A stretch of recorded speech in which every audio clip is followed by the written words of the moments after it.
Саламатсыздар, урматтуу теле көрүүчүлөр. Кутман менен студияда Асанбек Каракозиев транзит программасынын алып баруучусу. Урматтуу теле көрүүчүлөр, биз болсо бүгүн актуалдуу маек курганы студиябызга конок чакырганбыз. Ал болсо Дүйшөн Шаматов, Назарбаев университетинин профессору. Кутмандуу күнүңүз менен биздин студиябызга куш келипсиз. Рахмат. Дүйшөн агай, негизи ушу билим берүү тармагы тууралуу кеңири кеп кылып берүүнү сурам, сизди чакырдык эле да студиябызга. Деги эле Times Higher Education деген бул дүйнөлүк билим берүүгө арналган журнал жыл сайын баягы дүйнөдөгү эң мыкты деген университеттердин аттарын атап рейтинг чыгарып келишет да. Быйылкы жылы чыгарганында дагы алдыңкы 100 университеттердин немесине СНГ мамлекеттери, КМШ мамлекеттери, анан ошол эле Орусия мамлекетиндеги университеттердин кирбей калышы, билим берүүгө кандай, Орто Азиядагы, анан кийин Россиядагы билим берүүнүн сапаты ушунчалык эле артта калганбы деген суроодон баштайлычы. Биринчи дүйнөлүк билим берүүнү бир аз сизден угалы дагы, анан кийин Орто Азия, Кыргызстан боюнча сүйлөшөлү. Макул, эми бул Times Higher Education деген бул рейтинг жасаган бул жалгыз эле иш аракет эмес. Бул андан башка дагы башка рейтинг жүргүзүүчү бул уюмдар бар. Мисалы үчүн Шанхай рейтинги бар. Буну Азиядагы мамлекеттер ошол өздөрү дагы демилге кылып туруп, дүйнөлүк университеттерди мындай рейтингин түзүп келишет. Негизги максат эмнеде? Негизги максат ошол университеттердин өзүнүн ордун аныктоо, дүйнөлүк деңгээлде атаандашуулукту жаратып, кайсыл өлкөдө кайсыл университеттердин сапаты мыкты экен, алдыңкы орунда турат экен, ушунун рейтингин аныктоо да.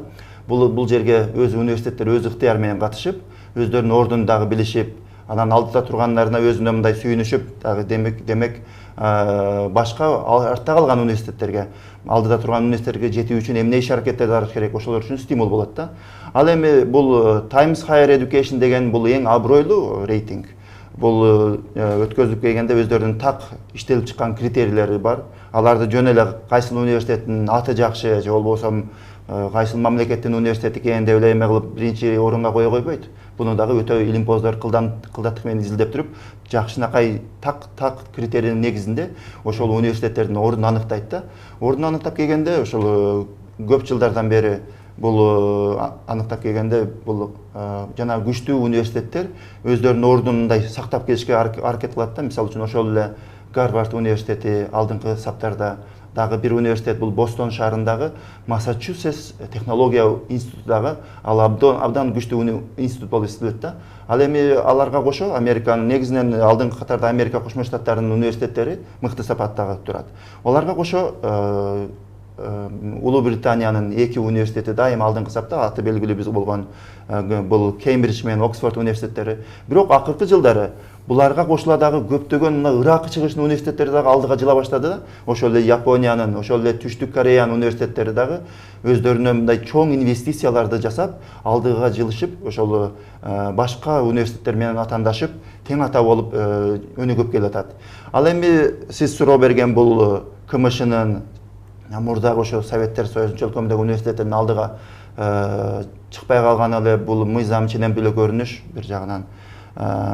Бул себептерин азыр бир аз токтоло кетейин. Ага чейин дагы бул мен айтып өтүшүм керек. Бул рейтинг жалгыз эле алдыңкы 100 университет эмес.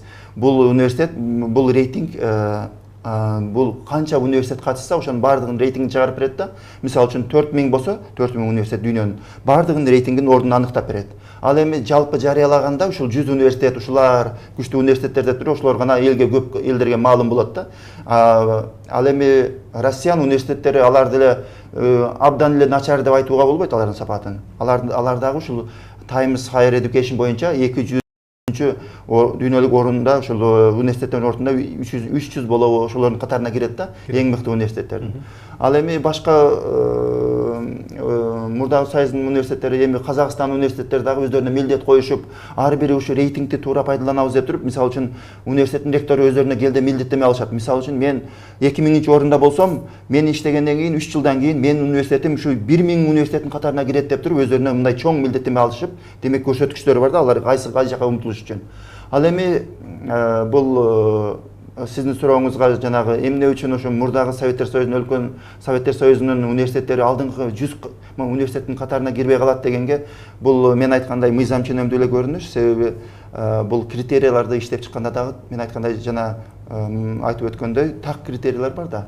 Ошол университеттердин пайдалуулугу, университетте окуган студенттердин сапаты, университетте иштеп жаткан окутуучулардын сапаты, профессорлордун сапаты, алардын изилдөөсү баардыгын жакшына карап туруп, ар бирине балл бериле турган критерий иштеп чыгат. Мүмкүн бүткөн студенттердин иш таап жумушка орношуп, албетте жумуш таап, өзүнүн кесибине жараша жумуш таап, анын эмгек маянасы кандай, канчалык даражада ушул кайрадан эле университетке алымнай болуп туруп кайтарымы болуп атат. Баардыгын изилдеген так критерийлер бар да.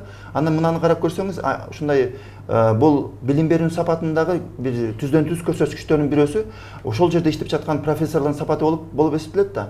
Мисалы үчүн, ошол эле Гарвардда же болбосо MIT-де, Массачусетс технология институтунда иштеп жаткан профессорлорду карап көрсөңүздөр, алар негизинен ар тармактарда өзүнүн кесиби боюнча эң алдыңкы баягы илимдин туу чокусу деп коелу, кыр чокусунда изилдөө жүргүзүп, ошол изилдөөнү эле жүргүзбөстөн келип туруп өзүнүн магистранттарына, докторанттарына жана бакалавр студенттерине сабак берет. Демек, анын студенттери өздөрүнүн профессорлор жанагы илимдин туу чокусуна чыгып алып туруп, карап, ушу жаңылыктар менен, ачылыштар менен ушу билимдин ортосундагымды алып бурушуп жаткан болсо, жана мынау ачылышты жасайм деп туруп. Ал эми студенттер ошону да көрүшүп, менин профессорум ушуну жасап атат деп туруп, алардын дагы билими, кабары бар. Алар дагы аралаша баштайт да. Демек, ушул жерде баягы көрөрмандарга, угармандарга мындай үстүртөн болгондой болуп атат да. Мен баягы аябай жакындан сезгим келип атат да, алардын талаптарычы жанагы. Мисалы, ошо Times Higher Education'дин чыгарган рейтингинде сиз эле окуп бүткөн Канададагы Торонто университети 16-орунга катталган экен. Алар кандай иштешет? Мугалимдери, анан кийин университет. Ушул тууралуу мындай детальный кылып айтып бересизби? Макул, абдан сонун болот. Ошондо бизге түшүнүктүүрөөк болобу дейм да. Макул, жакшы болот. Мен өзүм докторантураны, эми бул эл аралык термин боюнча PhD деп коет, Doctor of Philosophy. Аны мен Канаданын Торонто шаарында, Торонто университетинде аяктаганмын. Ал жерде билим берүү боюнча Онтарио институтунда. Бул сиз туура айтып өттүңүз, бул дайыма ушул алдыңкы 15-16 эң мыкты университеттердин катарында келет да. Ага жетиш үчүн дагы булар абдан мээнет кылышып, ошол орунда туруп алдыга жылууга аракет кылат да. Бул университеттин мындай абройго жетүүгө эмне себеп болушу мүмкүн? Бул биринчи кезекте ошол жерде иштеп жаткан профессорлордун карап көрсөңүздөр, ушул билим берүү тармагында мен өзүм ошол адистикте иштейм да. Ал жерде иштеген профессорлор мисалы үчүн дүйнөлүк реформаларга мындай салым кошкон, абройлуу Майкл Фулан, Анди Харгривс дегендерден мен сабак алып атам. Ал кишилердин китеби кийин англисчеден орусчага, башка тилдерге которулуп, анан аны 3 этаптан кийин гана башкалар окуп калып атат да. Алардан сабак алуу бул бир себеп. Экинчи себеп, мен өзүм эле барганда, мисалы үчүн түздөн түз Кыргызстандан дароо барганымда абдан кыйналып калмак экенмин. Ошого мен өзүмчө чечим чыгардым. Даярдык менен барыш керек экен ал жерде окуп кетиш үчүнчү. Себеби мен бул Торонтого окуп калаардан мурда 2 жыл магистратурамды дагы ушул англис тилинде сүйлөгөн Карачи университетиндеги Агахан университетинде аяктап барганмын да. Ал жерде бардык сабактарыбыз англис тилинде болгон. Тапшырмаларды англис тилинде жазасыз, китептерди англис тилинде окуйсуз. Ошонун себебинен анан кийин Канадага барганда мага анчалык кыйынчылык болбоду да. Себеби сабактын баардыгы литература, адабиятты англис тилинде окусаңыз, анан баарлашуу, баардыгы дискуссиялар англис тилинде болсо, сабак анан тапшырмаларды англис тилинде тапшырган болсоңуз. Бирок бул англис тилинде болгон бир эле себеп эмес. Ошол эле учурда баягы сабак мындай билимге болгон талап дагы такыр башка да. Мисалы үчүн мен айтып өтөт элем, тандоо мүмкүнчүлүгү студенттердин абдан туура жолго коюлган. Мисалы Кыргызстанда азыркы учурда кандай деңгээлде өзгөрдү билбейм, бирок Казакстан ошол Канадада моундай эле да. Мен биринчи барганда 2 жума ичинде жанагы докторантуранын студенти катары мен өзү биринчи жылы сабак алышым керек да, курстарга катышым керек. Ошондо сабак мугалимдердин сабагына өзүм тандап катышып жүрдүм 2 жума ичи. Өзүмө керектүү баягы адистиктерди тандап, изилдөө боюнча курстарды тандап 2 жума катыштым дагы, баягы мугалимдин билим берүү усулдарын карап көрдүм. Алардын өзүм тандап атам. Мугалимди дагы, курсту дагы. Анан курстардагы бир эле курсту 5-6 мугалим окутат да, алардын сабагына катышып отуруп көрдүм. Бирок ошол учурду тандоо учуру деп коет. Ал мугалимдер баары билишет, окутуучуларчы. Бул мен азыр ушу келип жаткандардын баары эле мен менен калып калбайт. 2 жумадан кийин баягы акырында мындай жыйынтык чыгарылып, кол коюлуп, мындай чечим чыгарылгандан кийин ошо тандаган студенттер өздөрүнүн сабактарына гана катышат да, тандап. Ошол учурда мисалы үчүн мындай кызык окуялар болот да. Мисалы үчүн сабагына катышканда дагы эгер сизге абдан баягы мугалимдин өзүнүн сабак берүү стили жагышы мүмкүн, бирок курс бир аз дал келбейт. Анда сиз чечим чыгарасыз, албетте бул курс мага керек эмес экен деп. Бирок кээ бир курстар аябай кызык, темасы дагы жакшы. Бирок мугалимдин өзү жеткизип берүү жөндөмү жок болушу мүмкүн да. Анда айтасыз да, кой ушудан эмнени үйрөнүшүм мүмкүн деп туруп, башка бирөөнү тандап туруп, акырында өзүңүз мындай чечим чыгарасыз дагы. Баягы биздеги баягы окуу бөлүмүнө барып, ал жакта регистрар деп коет. Office of Registrars деп. Бизде окуу бөлүмүнө барып туруп, мен ушу курстарды тандадым деп туруп, ал жакка каттоодон өтөсүз, өзүңүз кол коюп бересиз, анан ошого сабагына катыша баштайсыз. Демек, суроо болот. Эгер окутуучунун көп, мисалы үчүн өтө жакшы берген сабакты жакшы берген, анан баягы илим изилдөөсү дагы жакшы мугалимге абдан көп студент келип калса эмне болот деген. Анда ал өзүнчө лимит бар. Өзү айтат, менин сабагыма 15-тен ашык, 20-дан ашык болбосун дейт дагы. Биринчи тези бар туруп каттоодон өткөн болсо, ошолор гана катыша алат. Ал эми тескерисинче, эч ким келбей койгон болсо, же болбосо бирөөлөр келип туруп сабагын тандабай койгон болсо эмне болот деген суроо болот. Анда ал киши ошол жылы изилдөөлөр менен машыгат, же болбосо өзүнүн баягы усулун дагы оңдойт, дагы жарым жыл болобу, 1 семестр болобу алый салат дагы. Кайрадан кийинки жыл анаңыз баягы студенттерди мындай өзүнө чакырып алуу үчүн абдан кызыктуу кылып баягы түшүндүрүп берүүгө аракет кылат да. Демек эмне болот? Бул жерде мугалимдер үчүн чоң стимул болот. Бул жерде карап көрсөңүздөр, студент биринчи очередте ал кардал катары болот да, билимге болгон. Биринчи ошо студенттерге мен алар эми көпчүлүк студенттер көптөгөн акча төлөп окушат да. Акча төлөгөндөн кийин алар ойлонот да, ушул акчама ылайык мен билим, сапаттуу билим алып атамбы, албай атамбы? Эгер албай аткан болсом, эмне үчүн мен албашым керек деп туруп талапты кое алышат да. Ошондуктан ал жерде иштеген окутуучулар дагы дайыма өздөрүнүн үстүнөн изденүүдөн турушат. Изденүү үстүндө турушат да. Мен ушул артта калып кетпейин, мен эч ким тандабай койсо, ушул жерде мен сабак бере албай калбайын деп туруп, сапаттуу билим берүүгө аракет кылат. Демек жанагы Times Higher Education'дын тандоолорунун бир категориясы ушул албетте билим берүүнүн сапаты десек болот. Эми ушул мурдагы постсоветтик мамлекеттердеги университеттердин сапаты начар экендигине эмне түрткү болуп атат? Башка дүйнөлүк ушул алдыңкы деген мамлекеттер, алдыңкы деген университеттердин студенттери чет мамлекеттен да келип атышат. Бир университет, бир интервьюңуздан окуп калдым. Алар болсо дүйнөдөгү күчтүү кадрларды, студенттерди алып келип алат деген. Биздеги аймактагы, Азиядагы, Орто Азиядагы ошондой кылганга мүмкүнчүлүк жок экендиги бизге баарыбызга эле көрүнүп турат. Эмне кылыш керек? Бул абдан жакшы суроо. Бул эми сапаттуу университет десек ошол себептери көп да. Эмне үчүн Борбордук Азия болобу, мурдагы КМШнын ошо мурдагы Советтер Союзунун өлкөсүндөгү мамлекеттердеги университеттердин сапатын начарлап барышына дагы бир себеп ошол Советтер Союзунун кыйрашы дагы болду да. Өтө күчтүү деген профессорлор ошол эле Москвадагы университеттерден, Ленинграддагы, Санкт-Петербургдагы университеттерден чет өлкөгө кетип калышты дагы. Маянасынын аз болгонуна байланыштуу, өздөрүнө жанагы изилдөөгө жүргүзө турган баягы ресурстардын азына байланыштуу. Ал эң күчтүү орустардын деле окумуштуулары чет өлкөгө кетип калышкан да. Ал эми сиз айтып аткан суроого абдан мындай туура байкагансыз. Бул университеттердин сапаттын көрсөткүчү мен айтып өткөндөй бул профессорлордун эсебинен, ошол эле учурда ошол жерде окуп аткан студенттердин да эсебинен да. Мен студенттерди айтуунун алдына айтаардан мурда профессорлор жөнүндө да айтып өтөйүн да. Профессорлор дагы өтө күчтүү профессорлорду ошол эле университеттер тандап алышат өзүнөчү. Дүйнөнүн ар жерине ачык конкурс жүргүзүлөт. Дагы бир кызык жери, азыр карап көрүңүз. Ошто болобу, Бишкекте болобу, Ташкентте болобу, Алматыдабы көп университетте иштеген профессорлордун 90% ошол эле университетти бүткөн бүтүрүүчүлөр болуп эстелет. Бул эмне дегенден билинет? Демек, бул батышта бул өтө өөн учурайт да, чет өлкөдө. Себеби алар айтат, биз өзүбүздүн бүтүрүүчүлөрдү кайра алсак, биз демек мындай биз мынау өнүгүү болбой калат. Демек, биздин бүтүрүүчүлөр эмес, башкаларды алып келишибиз керек, күчтүүлөрдү тандап деп туруп, өздөрүнүн бүтүрүүчүлөрүн дароо алып калбайт да. Эми биздегилер айтышы мүмкүн, биз көрүп жүрөбүз, мындай сапаттуу экенин көрдүк, баягы жакшы иштегенин көрдүк, ошондуктан алып калабыз дейт. Тааныш билиште эле болушу. Кээде ошондой болуп кетет, ушу мүмкүн.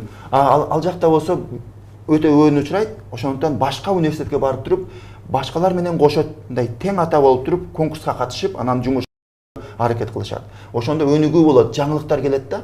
Анан дүйнөнүн ар жагынан маянаны жакшы берип туруп, дүйнөнүн эң күчтүү жерлеринен профессорду тандап алууга мүмкүнчүлүк болот. Анан дагы Торонтодо ушундай нерселер, биз студент катары биздин өзүбүз дагы келечекте бизге сабак бере турган профессорлорду тандоого студенттердин дагы тиешеси бар болчу.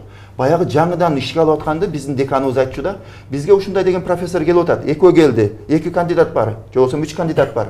Ушулар бизге мындай конкурстан өтүп атышат, үчөө сиздерге мындай презентация кылып сабак өтүп көрсүн, үчөөнүн тең эмесин сиздер мындай неформалдуу түрдө баа берип көргүлө, кайсынысы сиз жеткизип сабак бере алат экенсиздерге дейт дагы. Ошонун негизинде биздин эмебиз дагы себеби биз студенттер алардан келечекте билим алчу адамдарбыз да. Ошо студенттердин оюн дагы эске алышат дагы, декан ошодон чечим чыгаргандай эсеп болот. Ал эми карап көрүңүз, Кыргызстандын же болбосо Россиянын деңгээлинде студенттердин ою эске алынабы, эске алынбайбы? Бул болсо бул өтө чоң маселе да. Ошол мисалы үчүн жаңы профессорду жумушка алууда менимче студенттердин көпчүлүк учурда алардын тиешеси эле жок болуп калат. Ал эми студенттер жөнүндө болсо, бул өтө чоң нерсени байкашкан илимий изилдөөлөрдүн негизинде эң канчалык студенттер күчтүү болсо, канчалык ар кандай баягы англисинде diversity деген сөз бар. Diversity деген бул ар түрдүүлүк да. Ар түрдүүлүк дегенде мындай баягы студенттер ар жактан келсе, ар өлкөлөрдөн келсе, ар бири өзүнчө бир жаңылыкты алып келсе, маданий болобу, өзүнүн жашап жаткан жагындагы жагдайдагы бир жаңы ойлорду алып келеби, баягы университет өзүнчө жанданып, бир жаңылык дайым болуп турат экен да. Ошон үчүн, мисалы үчүн, ошол эле Гарвардты да айталы, Торонтону айталы, ал жерде Кытайдан келген, Индиядан келген, Түштүк Америкадан келген толгон токой жанагы университеттин студенттери бар да. Алар менен билим алып атканда жанагы кээде мындай атаандашты да көрөсүң, кээде жаңылыктарды да билесиң. Ошентип туруп дайыма өзгөрүүлөр болуп турат да. Өнүгүүлөр болуп турат. Бирок ал үчүн тандоо өтө күчтүү болот. Тандоо эң жанагы ошол эле Торонтону айтып өтсөк, жана 3-4 этаптан өткөн студенттерди тандоо жүргүзөт. Мисалы үчүн алардын жанагы тапшырган документтерин карап көрүшөт, алардын алган бааларын карап көрүшөт, алардын жана англис тил деңгээлин карап көрүшөт. Себеби англис тил билбеген эле келип алып ал жерде мугалимдер да кыйнап, өздөрү да кыйналбасын деп туруп. Анан эң негизгиси Кыргызстандан же болбосо башка мамлекеттерден айырмасы, ал жерде жанагы рекомендация деп коет, recommendation letter деп коет. Же болбосо мындай кепилдик берген кат бар да. Мен ушул сунуш кылып жанагы мен ушул студентти окуп кете алат деп ойлойм сиздерди деп туруп. Аны ошого жакшы маани беришет окшойт да. Өтө чоң маани берет. Кээде бизде жөн эле андай эмес да, студент өзүң жазып кел, мен кол коюп коем дейт. Кээде карасаң эки кат коёндой бири-бирине окшош да. Анан карап туруп буну айтасың, жөн акырындагы фамилиясы гана айырмасы бар деп каласың да. Ошон себеби эмне үчүн? Себеби жумушка алуу учурунда дагы ага анча маани берилбейт да, жумушка окууга алууда. Ал эми жакшы баягы чет өлкөлүк университеттерде ошого да өтө көп көңүл бурат. Себеби ким жазды буну? Канчалык деңгээлде жазды? Себеби мен дагы профессор болуп иштеп аткан болсом, менин студенттерим айтышы мүмкүн да. Агай, мен магистратурага тапшырып атам, мага кат жазып бериңиз десе, эгер мен жазгым келбесе, макул, мен жазгым келбесе мен жазбайм деп коюшум да мүмкүн да ал жакта. А эгер жазып берем десе, мен айтам да, мен эми макул жазып берем, бирок кээ бир жер мен өзүмдүн оюмдагыдай жазам дейм да. Ошондо мугалим менин профессор катары баягы студентти көрүп жүрөм да, иште менде окуп жүргөндө. Кээ бир жерин дагы мисалы үчүн ал абдан таланттуу жигит, абдан мындай акылдуу жигит, бирок кээде аябай кээде өтөлөрүндө берилип иштебей коет деп мен ачык жазып кое берем да. Сөзсүз эле түрдө аны мактап жазыштын мен кажети жок. Кажети жок. Бизге бөлүнгөн убакыт дагы кыска болуп атат. Мен бере турган суроом аябай көп болуп атат. Негизинен эле ушу дүйнөдөгү эң күчтүү деген университеттер дүйнөдөгү мамлекеттерден күчтүү студенттерди жаштар тандап алат экен да, ошон үчүн алдыга кетет окшойт да. Сиз азыркы учурда иштеп жаткан Казакстандагы Назарбаев университети кандай иш алып барат бул тарапта? кыскача айтып берсеңиз. Макул. Анан кийин ошо Назарбаев университетине Кыргызстандан да студенттер кантип барып окуса болот? Эми профессор болуп, агай болуп, илимпоз болгондон кийин кыска өтө эле кыйын болот экен, аракет кылайын кыска сүйлөгө. Так, Назарбаев университети бул ошол Казак мамлекетинин президентинин демилгеси менен ачылган университет. Bunun birinci бүтүрүүчүлөр быйыл 5 жыл университетке 5 жыл болуп, биринчи бүтүрүүчүлөр аяктады. 400дөн ашык студент бүттү, магистрантураны жана бакалавр, негизинен бакалавр программасын. Бул университет казактардын мактана турган университети. Сабактардын бардыгы чет тил, англис тилинде жүрөт. Ал жердеги дээрлик көпчүлүгү 90% бул алыскы чет өлкөдөн десек болот, профессорлор. Ошол эле Америка, Англия, Франция, Германия, же болбосо Япония. Кыргызстандан бир сиз? Кыргызстандан профессор болуп иштеген жалгыз мен гана конкурстун этабынан 4 этаптан болгон конкурс этабынан барып иштеп калганмын. Ошол мен Торонтодо докторантураны бүтүпбегеним дагы негизги себеп болду. Жардам болду. Себеби ошол мындай күчтүү университеттердин бүтүрүүчүлөрүн өздөрүнө алууга аракет кылышат. Казакстандын ошол бир өтө турган жакшы жагы ушундай болду. Өздөрүнүн университеттерине көп каражат бөлүп атышат, бирок ошол каражатты дагы айтып атышат. Силер байланыш түзгөндө дайыма мындай алдыңкы рейтинг боюнча алдыңкы 100 университет менен байланыш түзгүлө, алар менен партнер болгула, алардын профессорлоруна үйрөнгүлө, студенттериңерди аларга мындай обмен же болбосо алмашуу программасы боюнча ал жака жөнөткүлө, үйрөнгүлө бири-бириңерден деп туруп ушуга багыт жасап атат да. А Назарбаев университетинде азырынча ал жакта дээрлик менимче 100% десек болот, 1-2 гана чет өлкөдөн студент бар, негизинен казактын азаматтары деп коюшат, өздөрү жарандары. Ал себеби бул мамлекеттик гранттын эсебинен болгон окутуу. Кыргызстандан бир бала барып окуп калгандан кийин ага дагы мындай франциялык бир эл аралык уюм жардам берет экен бакалавриатта. Ал эми башка болсо чет өлкөлүк студенттер жок, бирок алар эми аракет кылып атышат. Себеби алар да түшүнүштү, Кыргызстандан же болбосо эми барса болот. Дегиз Кыргызстан эмес, башка чет өлкөлүк университеттен студенттер келсе, ал Казакстандын студенттеринин өздөрүнө жакшы да, билими дагы жакшыраак болушат. Ошол эле Казакстандын өзүнүн эле казандагы кайнай бербестен башкалар менен мындай билимин айылмаштырышат да. Ал эми Кыргызстан жөнүндө туура суроо бериптиңиз. Мүмкүнчүлүктөн пайдаланып айтып коеюн. Кыргызстанга 2 орун берилген, бөлүнгөн. 2 орун. Былтыр бөлүнгөн, бирок тилекке каршы белгисиз, белгилүү себептерге байланыштуу ушул 2 орун өздөштүрүлбөй калды.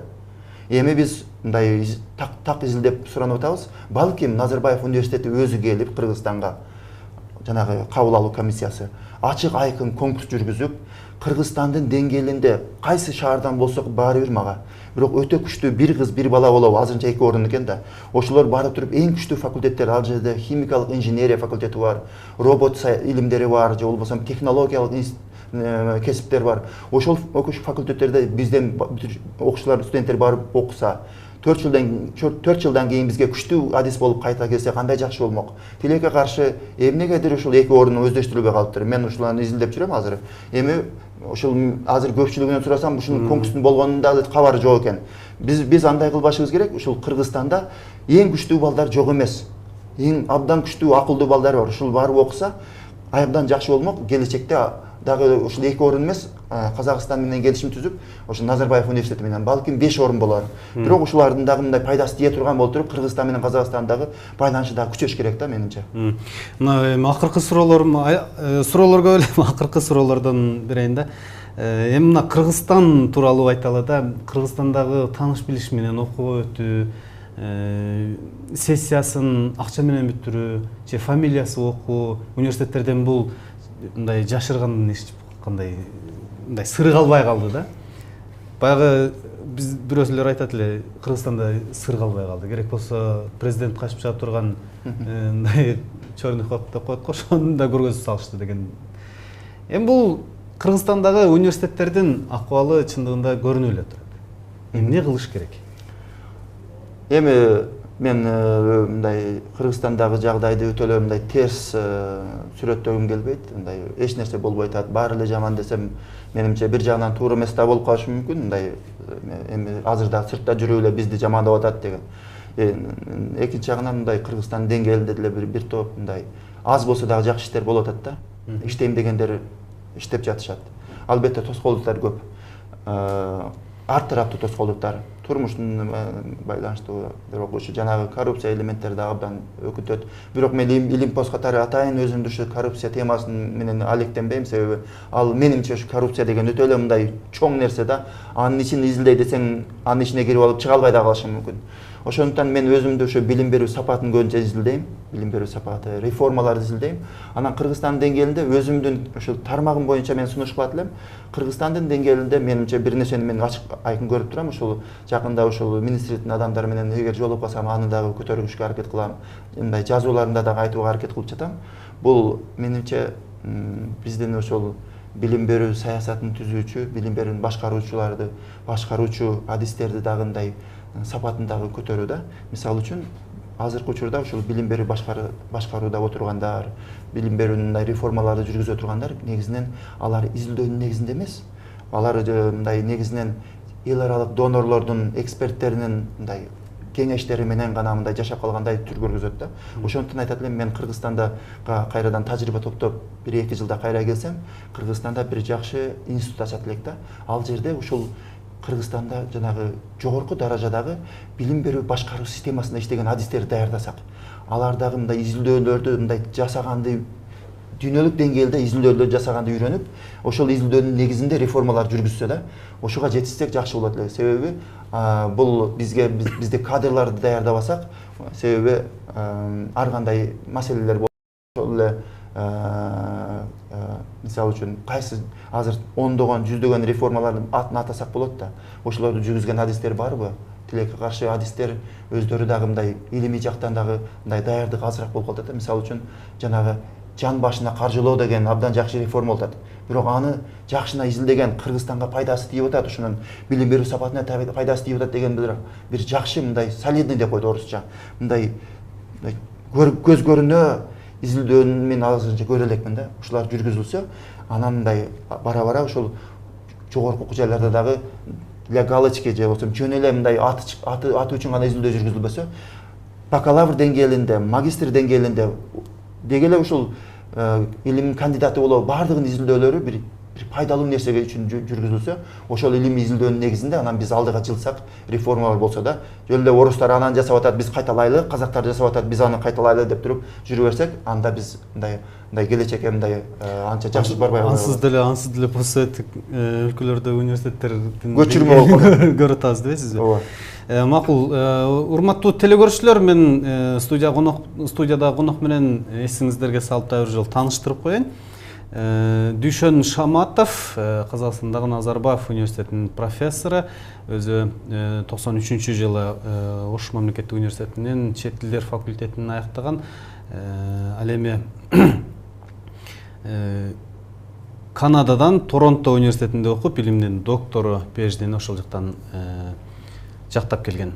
Урматтуу Дүйшөн мырза, акыркы суроо болсун, сиз мына жаңы окуу жылы башталып атат, абитуриенттер бири өтүп атат, окууга бири өтпөй калып атат дегендей. Аларга, анан студенттерге каалоо тилектериңиз болсо? Макул, албетте. Мен ушул абитуриенттерге, студенттерге, абитуриенттерге дегенде мен ушул быйылкы жаңы окуу жылына өткөн абитуриенттерди эми студент болуп калышты, студент болушу менен куттуктайм. Ал эми студент боло албай калган, абитуриенттерди болсо дагы аракет кылыңыздар. Өзүңүздөрдүн мына эч үмүтүңүздөрдү үзбөңүздөр. Келерки жылы дагы жакшы даярданып катышуу, мындай студент болууга аракет кылыңыздар. Ал эми негизинен студент болуп окуп жаткан ошол ар кандай Кыргызстанда окуу жайларынын студенттерине менин каалоом, тилектерим, сиздер ошол билимге мындай суусап, дайыма мындай талап кылып билимди алыңыздар. Ошол эле билимди, мисалы үчүн мен айтып өтөт элем, Кыргызстандын деңгээлинде мен башкача паланчага караганда жакшыраак билем деп эле чектелбестен, мына дүйнөлүк аренаны ойлонуп окусаңыздар.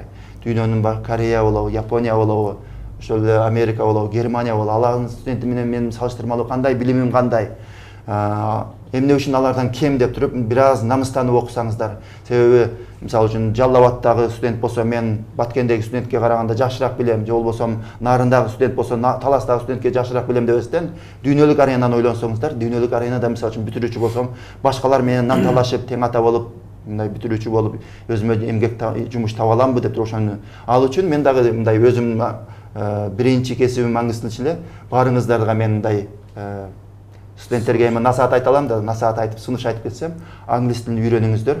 Абдан мыкты деңгээлде үйрөнүп туруп, ошо билимди негизи эле орус тилдүү, кыргыз тилдүү эле, чөлкөмдүү эле билимди издебестен, мындай дүйнөнүн кайсы жерине барса, азыр эми англис тили бул ошол билимдин, илимдин тили болуп калды. Мисалы үчүн бул жалаң эле американ тили эмес, бул ошол эле Сингапурга барса деле, Малайзияга барса деле, Түштүк Кореяга барса деле англис тилинде эгер билсеңиздер, билимге, илимге умтуласыздар. Ушуну каалап кетет элем. Дайыма ошол билимди алууга умтулуп жүрө бериңиздер. Рахмат. Убактыңызды бөлүп ушунча ошко келгенден кийин көрөрмандарыбызга келип биздин суроолорубузга жооп, өзүңүздүн билимиңизди бизге айтканыңыз үчүн ыраазычылык билдиребиз. Сизге да ишиңизге ийгиликтерди каалайбыз. Көптөгөн илимий иштериңиз жарыкка чыга берсин. Урматтуу телекөрүүчүлөр, биз берүүбүздүн соңунда коногубуз менен дагы бир жолу тааныштырып коеюн. Дүйшөн Шаматов, Назарбаев университетинин профессору, Ошмунун чет тилдер факультетин бүтүргөн агабыз болду. Кийинки эфирлерден амандашканча саламатта калыңыздар.